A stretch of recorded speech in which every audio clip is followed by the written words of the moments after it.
एक पृथ्वी एक परिवार एक भविष्य के संकल्प के साथ G20 समिट की बैठक 17 अप्रैल से वाराणसी में प्रस्तावित है। ऐसे में नमामि गंगे व 137 CTF battalion 39 Gorkha rifle Ganga task force के जवानों ने मंगलवार को गंगा घाटों पर G20 से जन जन तक जोड़ने के लिए जन जागरूकता जन सहभागिता व प्रचार प्रसार के तहत आयोजन किया। नमो घाट पर नागरिकों ने नमामि गंगे और गंगा टास्क फोर्स के जवानों के साथ सभी 20 देशों के राष्ट्रध्वज चिन्ह लेकर वसुधैव कुटुंबकम के संकल्प के साथ काशी के लोगों का आह्वान किया कि वे अपने को इस अंतर्राष्ट्रीय आयोजन G20 से जोड़े। नमामि गंगे काशी क्षेत्र के संयोजक राजेश शुक्ला ने गंगा तट की स्वच्छता बनाए रखने की अपील करते हुए कहा कि दुनिया के 20 देशों के प्रतिनिधि काशी आ रहे हैं।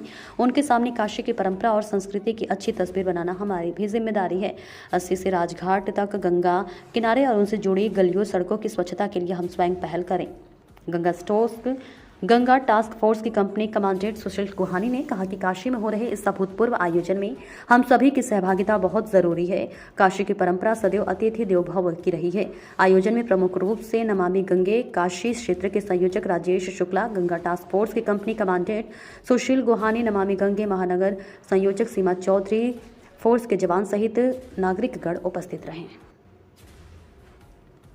मैं राजेश शुक्ला, गंगा सेवक, संयोजक नमामि गंगे काशी क्षेत्र। G20 समिट का आयोजन हमारी काशी नगरी में हो रहा है। वसुधैव कुटुंबकम यानी एक पृथ्वी एक परिवार एक जीवन, इस उद्देश्य इस लक्ष्य को लेकर के भारत G20 समिट की अध्यक्षता कर रहा है। वाराणसी में आगामी 17, 18 और 19 अप्रैल को 20 देशों के प्रतिनिधि उपस्थित रहेंगे और साथ ही भारत द्वारा आमंत्रित जो देश अभी जिनकी अर्थव्यवस्था कम मूल्यों पे है वह भी भारत के इस आयोजन में शामिल हो रहे हैं। भारत ने उनको आमंत्रित किया है। निश्चित रूप से G20 समिट का उद्देश्य अर्थव्यवस्था और अर्थव्यवस्था के अनुरूप होने वाले व्यापारों को समावेशी रूप में सबका विकास करते हुए ध्यान में रखकर आयोजित करना है। और आने वाले समय में और G20 समिट में हम पर्यावरण संतुलन, रोजगार, साथ ही भ्रष्टाचार के विरुद्ध कार्यवाही और साथ ही कृषि, स्वास्थ्य और अन्य अनेक विषयों पर हम मीटिंग करेंगे, बैठक करेंगे, ताकि जो एक पृथ्वी एक परिवार एक जीवन की बात कही है वह सार्थक हो और सारे देश जो आर्थिक रूप से कमजोर हैं, जिनकी अर्थव्यवस्था अभी छोटी है, वह भी एक रूपता में आगे बढ़ते हुए समावेशी सोच के साथ आगे बढ़ें और सबका विकास होता रहे, अर्थव्यवस्था आगे बढ़ती रहे। इसी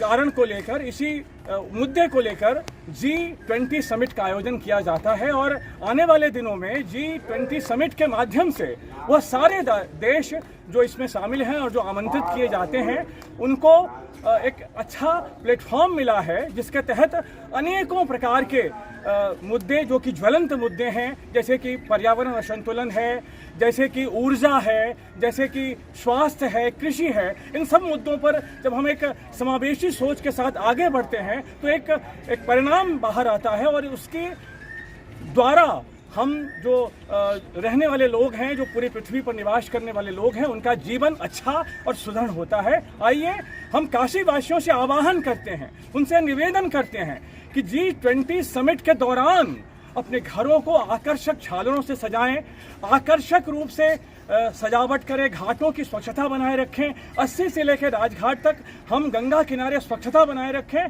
और पूरी पृथ्वी पर निवास करने वाले लोग हैं, उनका जीवन अच्छा और सुदृढ़ होता है। आइए हम काशी वासियों से आह्वान करते हैं, उनसे निवेदन करते हैं कि G20 समिट के दौरान अपने घरों को आकर्षक झालरों से सजाएं, आकर्षक रूप से सजावट करें, घाटों की स्वच्छता बनाए रखें। 80 से लेकर राजघाट तक हम गंगा किनारे स्वच्छता बनाए रखें और उनसे जुड़ी गलियों सड़कों में भी स्वच्छता बनाए रखते हुए आकर्षक अपनी सनातनी संस्कृति, अपने का जो एक पारंपरिक यहाँ आयोजन होता है उसको एक इस ढंग से सजाएं कि आने वाले दिनों में G समिट देशों के जो 20 देशों के पर्यटक हैं वो काशी में निरंतर आते रहें और हमारी काशी का व्यापार भी निरंतर उत्तरोत्तर वृद्धि करता रहे।